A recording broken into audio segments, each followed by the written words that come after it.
deyir, mən bu prokurordan və bu ədalətdən istəyirəm. Təndirdən çörək uğurluğu işi və Peşəvər məhkəməsinin ədalətli qərarı.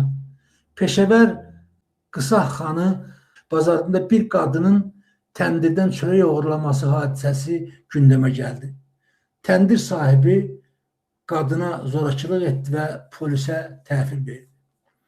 Dünən Peşəvər polisi qadının oğurluq ittihamı ilə məhkəməyə çıxardı. Hakim qadından hadisənin ətraflı izahını istədi. Qadın göz yaşları içində anlattı. Adım Gülbanu. Bir qəzada ərimi itirdim. 3 yetim uşağım var. 2 gündür acdılar. Evdə dolanışığı təmin edən heç kim yoxdur. Məcburiyyət qarşısında qalıb təndirdən çörək götürdüm. Gülbanunun bədənində zorakılığın açıq izləri görünürdü. Hakim əvvəlcə kasıb dul qadına zorakılıq edən təndir sahibinin həbs edilməsinin əmrini verdi. Təndir sahibinə 2 il həbs cəzası və 500.000 rupilik təzminat kəsildi. Bazarın rəisinə istifaya göndərilməyə əmr verildi. Peşəvər rayonu rəhbərliyinə isə dövlət xəzinəsindən dul qadının və uşaqlarının dolanışığının təmin edilməsi məcburiyyəti qoyuldu. Və İstiqlal yazımına başlıq qoyub dostlar ki, məhz mən də bu prokurordan istəyirəm və bu ədalətdən istəyirəm. Bu, təsəvvür edin, Hindistanın haradasa əyalət rayonlarından birində baş verir dostlar. Amma bizdə nətərdir, indi gəlin onun balaca bir deyək ki, tablosunu yaradaq. İlham Əliyev, bax, İlham Əliyev o uşaqların acından ölməsi üçün, təsəvvür edin, uşaqların acından ölməsi üçün ailənin bütün qıraqdan gələn gəlirlərin hamısını bağlatdırır.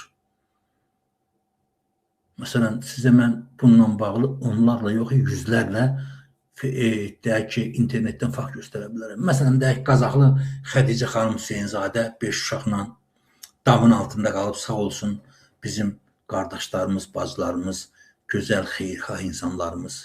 Bəzən Xədicə xanım özü də etiraz edir buna ki, niyə mənim uşaqlarıma məhz qıraqdan kimsə kömək eləməlidir?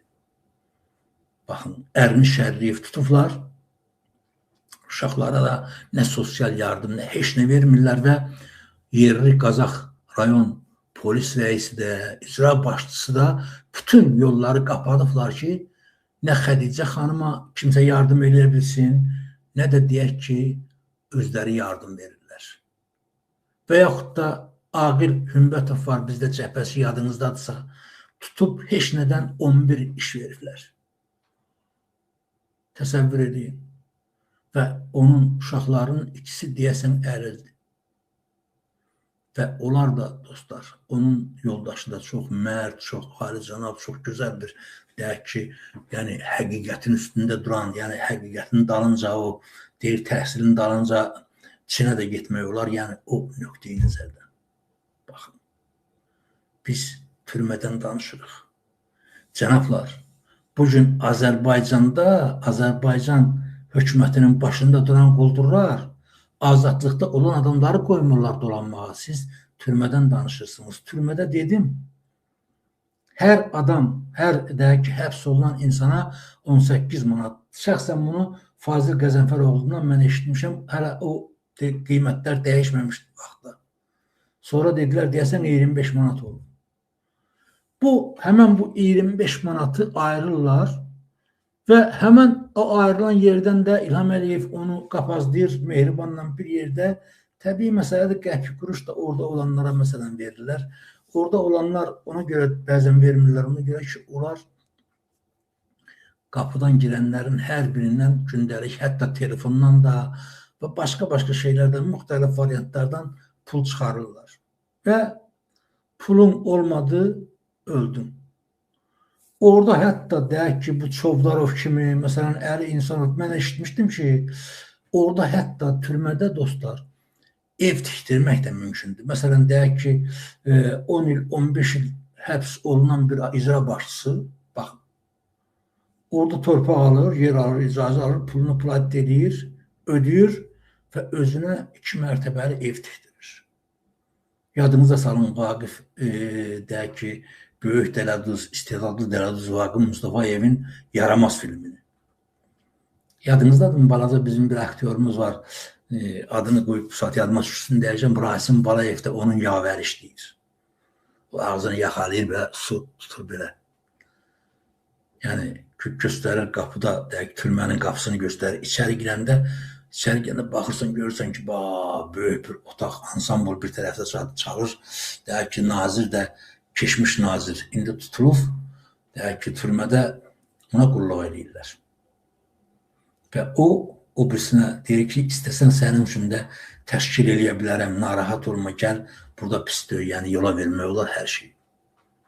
Bu həyat bizdə belədir. Və bu insanlar da Azərbaycanda, deyək ki, bugün həbs olunan insanlar təsəvvür edin.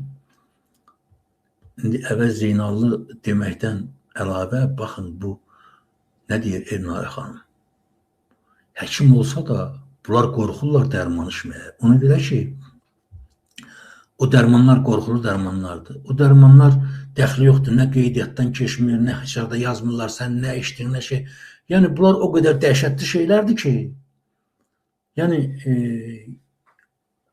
yəni başı buraxılmış, yəni ipi qırılmış bir yerdir. Yəni, İlham Əliyev məhz o adamları ona görə orada yavaş-yavaş gündə bir misil, deyək ki, 1 qram, 5 qram, 10 qram yavaş-yavaş onların ömründən kəsir.